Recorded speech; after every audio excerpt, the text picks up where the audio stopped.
안녕하세요.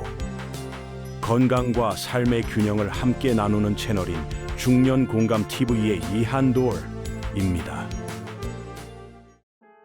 의욕 상실, 마음이 먼저 무너지면 기억이 따라서 무너집니다. 뇌가 보내는 이상 신호. 오늘 드릴 이야기는 몸보다도 더 조용히 망가지는 것, 바로 정신건강, 그 중에서도 우울증에 대한 이야기입니다. 그리고 이 우울증이 중년 치매로 연결될 수 있다면 이건 결코 가볍게 넘길 수 없는 주제입니다. 우울증은 감정 문제가 아닙니다. 우울증은 단순히 기분이 가라앉는 문제가 아닙니다. 뇌의 호르몬, 신경계의 이상으로 나타나는 질환입니다. 그냥 내가 약해서 그런가 보다. 아니요.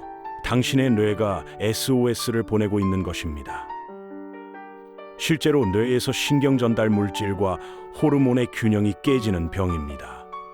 즉, 마음의 감기가 아니라 뇌의 기능 장애입니다. 우울증을 만드는 주요 원인들은 다음과 같습니다.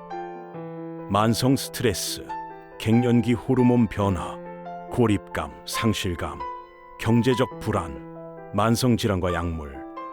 이 모든 것이 복합적으로 쌓이면서 뇌의 기능 자체가 저하됩니다. 중년은 몸도 마음도 변화를 겪는 시기입니다. 그런 시기에 누구에게나 올 수 있는 병이 바로 우울증입니다. 우울증이 오면 몸이 이렇게 변합니다. 많은 분들이 이렇게 말합니다. 기운이 없고 숨이 막히고 자고 일어나도 피곤합니다. 이건 단순한 기분 문제가 아니라 실제로 뇌웜이 반응하는 생물학적 현상입니다. 그럼 우울증이 걸리게 되면 대표적인 신체 증상은 어떨까요? 식욕 저하 또는 폭식, 불면 또는 과도한 수면, 만성 피로, 근육통, 소화장애, 가슴 답답함, 성욕 감소, 기억력, 집중력 저하 등, 심지어 관절염, 심장질환, 당뇨가 악화되기도 합니다. 왜냐하면 면역 기능이 저하되기 때문입니다. 우울증과 뇌 속 호르몬의 변화. 우울증이 오면 뇌에서 세 가지 주요 물질의 균형이 무너집니다. 첫째로 세로토닌입니다. 이 물질은 행복 호르몬이라고 불리죠. 기분, 식욕, 수면을 조절합니다. 부족하면 불안, 불면, 감정 기복, 식욕 부진이 나타납니다. 둘째로 도파민입니다. 동기부여와 쾌감을 담당합니다. 부족하면 의욕 저하, 무감동, 무기력증이 심해집니다. 마지막으로 노르에피네프린입니다. 스트레스에 대한 반응 조절하고, 부족하면 집중력 저하, 피로감, 무기력이 심해집니다. 이 물질들이 고갈되면 우리는 아무것도 하기 싫고 아무 감정도 느껴지지 않는 상태가 됩니다. 그냥 가만히 있고만 싶어요. 이게 바로 호르몬 고갈로 인한 뇌의 기능 저하입니다. 즉, 우울증은 호르몬 불균형으로 인한 뇌의 화학적 이상입니다. 중년 우울증의 위험성. 특히 중년의 우울증은 다음과 같은 특징이 있습니다. 감정 표현에 소극적으로 되며 가족에게 피해 줄까봐 숨기게 되고, 참으면 괜찮아질 거야 라는 무책임한 인식, 자살률 증가로 특히나 50대에서 60대 자살률이 증가하는 추세입니다. 중년 남성은 분노와 무기력으로, 중년 여성은 불면 또는 불안으로 나타나는 경우가 많습니다. 우울증이 지속되면 뇌 구조도 바뀝니다. 많은 연구에서 밝혀졌습니다. 장기적인 우울증은 뇌의 해마와 전두엽의 위축을 유발한다고 합니다. 해마는 기억과 학습, 전두엽은 판단력과 사고력을 담당하는 부위입니다. 즉, 오랫동안 우울한 상태를 방치하면 기억력과 집중력, 판단력이 떨어지고 중년기 이후 인지기능 저하로 이어질 수 있습니다. 우울증과 치매에 연결할 수 있을까요? 최근 의학계에서는 우울증을 가성치매의 전 단계로 보고 있습니다. 가성치매란 치매는 아니지만 치매와 유사한 인지기능 저하 증상을 보이는 상태를 말합니다. 장기 우울증은 인지기능 저하를 야기하고 이로 인해 치매 발병 위험을 증가시킵니다. 또한 기억력 감소, 언어 능력 저하, 시간 공간 인지력을 약화시킵니다. 미국 알츠하이머 협회 보고에 따르면 우울증 병력이 있는 중장년층은 치매 발병 위험이 약 2에서 3배까지 증가시킨다고 합니다. 중년기 우울증으로 야기된 치매의 초기 신호는 무엇일까요? 우울증으로 착각할 수 있는 치매 초기 증상이 몇 가지 있습니다. 일상 업무 능률 저하되고 말이 느려지면서 감정 기복 심해지며 계산력이 저하되고 새로운 일에 대한 무관심됩니다. 이때 단순한 기분 변화로 넘기지 않고 정신과적 검진과 인지기능 검사를 받아보는 것이 중요합니다. 그럼 우울증을 예방하는 행동은 무엇이 있을까요? 첫째, 햇빛을 매일 20분 이상 쬐기. 햇빛은 세로토닌 분비를 증가시킵니다. 오전에 산책하며 햇볕 받는 습관은 정말 중요합니다. 둘째, 규칙적인 생활 리듬. 수면 시간을 일정하게 유지하고 아침에 일어나 일광을 보는 루틴을 만들어 보세요.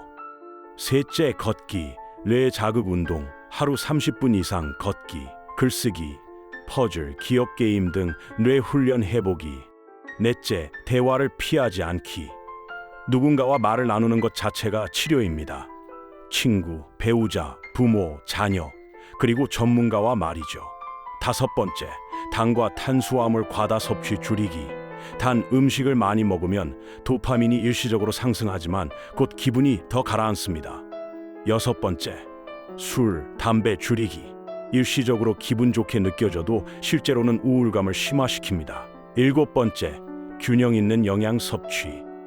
비타민 D, 오메가3, 비타민 B군, 견과류, 생선, 녹황색 채소 위주 식단으로 시작하세요.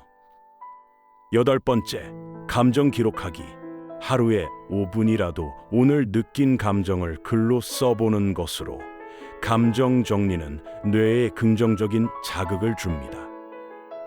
마지막으로 무조건 참지 말고 말하기입니다.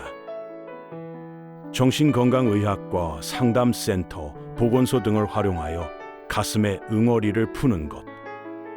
정신과는 마지막 병원이 아니라 가장 과학적인 먼저 찾아야 할 마음의 병원입니다. 그럼 어떤 음식으로 마음을 다스려야 할까요? 우리 몸은 먹는 것에 따라 기분이 바뀝니다. 다음 표를 참고해 보세요. 연어와 고등어 같은 생선류는 오메가3가 많아서 뇌 기능 개선과 세로토닌 분비를 향상시키고, 바나나와 견과류는 세로토닌의 원료가 되는 트립토판이라는 필수 아미노산을 분비시킵니다. 또한 계란과 두부는 단백질이 많아 도파민을 생성시키고, 시금치, 브로콜리 같은 녹황색 채소는 비타민 B군이 많아 신경을 안정시키는 역할을 하게 됩니다. 그럼 사례를 통해 이야기해 보겠습니다. 은퇴 후 남편과 단둘이 살게 된 57세 중년 여성 B씨는 점점 외출을 줄이고 잠만 자고 말도 줄어들었습니다. 1년 뒤 딸이 찾아왔을 땐 B씨는 가족 이름을 혼동하고 시간 감각이 희미해진 상태였습니다. 처음엔 우울증으로 시작했지만 결국 경도 인지장애 진단을 받았고, 현재는 치매 예방 치료와 함께 요양센터에서 생활 중입니다. 이번 영상 마무리하겠습니다. 우울증은 초기 대처가 삶을 지킵니다. 참는다고 사라지지 않습니다. 무시한다고 나아지지 않습니다. 무엇보다 치매로 발전할 수 있다는 점에서 이제는 더 이상 가벼운 감정적인 문제가 아닙니다. 뇌가 보내는 신호, 당신은 듣고 계신가요? 뇌의 호르몬과 신경이 보내는 도움 요청입니다. 몸이 아플 때 병원을 찾듯 마음이 아플 때도 혼자 있지 마시고 꼭 도움을 요청하세요. 우울증은 혼자 감당할 문제가 아닙니다. 도움은 가까운 곳에 있고 먼저 말하는 순간부터 회복은 시작됩니다. 이번 영상 어떠셨나요? 좋아요와 구독 꼭 눌러주시고 주위 가족분들께도 이 영상 꼭 공유해 주세요. 우리는 함께 건강해질 수 있습니다. 건강하게 나이 드는 법을 함께 고민하는 중년 공감 TV 이한돌이었습니다. 감사합니다.